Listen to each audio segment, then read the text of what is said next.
वाह रे सिस्टम, अमीरों के अवैध निर्माण को हाथ लगाने में तो कांप जाता है प्रशासन, लेकिन एक गरीब की गुमटी तोड़ने के लिए बुलडोजर ऐसे चलता है जैसे जंग जीतने जा रहे हों। अमेठी तहसील में जो हुआ उसे सिर्फ अतिक्रमण हटाना नहीं कहते, बल्कि इंसानियत की लाश पर विकास का झंडा गाड़ना कहते हैं। आरोप बिना किसी नोटिस, बिना किसी चेतावनी, अधिकारियों की टीम ऐसे पहुंची जैसे दुश्मन के अड्डे पर हमला करने जा रही हो। लेकिन जिस इंसान की दुकान पर बुलडोजर चला वो कोई दुश्मन नहीं थी, वो एक मेहनतकश महिला मीना चौरसिया थी, जो अपनी छोटी सी गुमटी में छोटी मोटी चीजें बेचकर परिवार को पाल रही थी। बुलडोजर आया और उसकी रोजी रोटी, उसके ख्वाब, उसकी इज्जत, सब कुछ मिनटों में मलबे में तब्दील होकर रह गया। मीना कहती हैं कि वो खाना खाने गई थी, जब वापस आई तो देखा कि दुकान उठाकर फेंक दी गई थी। उनका कहना है कि उन्होंने कर्ज लेकर ये गुमटी लगाई थी। आज अतिक्रमण हटा रहे थे प्रशासन की तरफ से, क्या हुआ आपकी दुकान पे? भैया खाना खाए गए, रोटी खाए गए, इतनी देर में सब तोड़ दे, सारा सामान भी बटोर ले गए और कुछ है नहीं। हम सब कौन तरह कर्जा ऋण काट के 50,000 रुपया कर्जा ले, ब्याज पे लेके माल भरे और हमारा आज सभी नुकसान हो गया, सब बटोर ले गए, कुछ भी बचे नहीं आए। अब कैसे काम चलेगा आपका? कैसे चले भैया, हमारे बच्चे कैसे पाली बतावा, यहाँ पे बतावा कैसे पाली बच्चन का। हम और क्या हुआ है नहीं कमाए वाला, ये नहीं एक सहारा है, सब नुकसान हो गया सारा। कितने का नुकसान हुआ होगा आपका? अब भैया समझ लो 25,000 के तो माल रहा दुकान में और 50,000 के समझ लो गुमटी नई बनवाई के बेलाए है, कुल हमारे 50,000 का नुकसान हो गया है।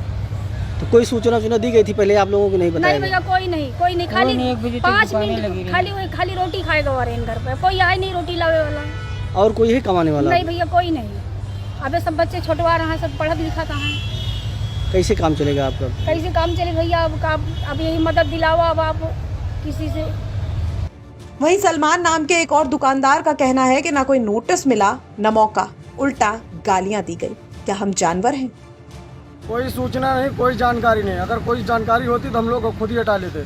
आए तुरंत जेसीबी लेके तुरंत मेरा ठेला के नीचे लगा दिया, गुमती उमती सब पलटने लगे और कोई सूचना नहीं है।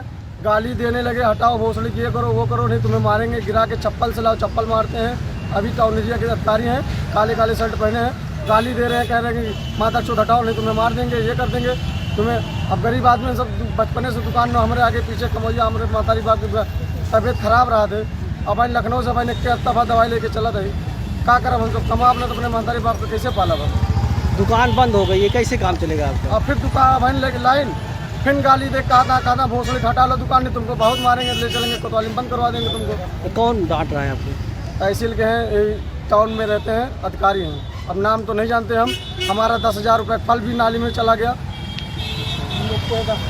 और हम लोग को कोई अस्थायी जगह भी दिया जाए, अगर हटवाना है तो अस्थायी जगह दिया जाए, सूचना भी दिया जाए आधा घंटे पहले कि हाँ भैया लोग आप लोग हटा लीजिए। कोई सूचना पहले से नोटिस? कोई सूचना नहीं, कोई नोटिस नहीं, कोई सूचना नहीं। हम लोग को कोई सूचना दी जाती हम लोग खुद ही आगाह कर लेते। अभी किसी को कोई घर तोड़ेंगे तो एक बार अधिकारी उनको सूचना देती है कि हाँ नोटिस में भेज रहा हूँ हटवाने के लिए, तोड़ने के लिए, कोई हटा नहीं। राजस्व अधिकारी और नगर पंचायत की टीम कह रही है कि नाली की सफाई करनी थी, लेकिन सवाल उठता है कि क्या नाली साफ करने के लिए सबसे आसान टारगेट सिर्फ गरीब ही होता है? क्या अफसरों की बहादुरी सिर्फ उन्हीं पर निकलती है जिनकी आवाज सुनी नहीं जाती? नायब तहसीलदार प्रशांत सिंह सफाई दे रहे हैं कि गाली नहीं दी, लेकिन सवाल यह है कि क्या बिना गाली दिए किसी की दुनिया उजाड़ देना जायज हो गया? ये घटना सिर्फ एक गुमटी टूटने की नहीं है, ये उस सोच का पर्दाफाश है जिसमें गरीब की जिंदगी 2 कौड़ी की मानी जाती है। और अफसोस की बात यह है कि ऐसा करने वाला सिस्टम खुद को सही ठहराने में माहिर है। अगर प्रशासन की ताकत का मतलब सिर्फ गरीबों को रौंदना है तो यह इंसाफ नहीं, एक खुलेआम जुल्म है और ये जुल्म अब सबके सामने है। अमेठी से अभिषेक त्रिपाठी की रिपोर्ट, यूपी तक।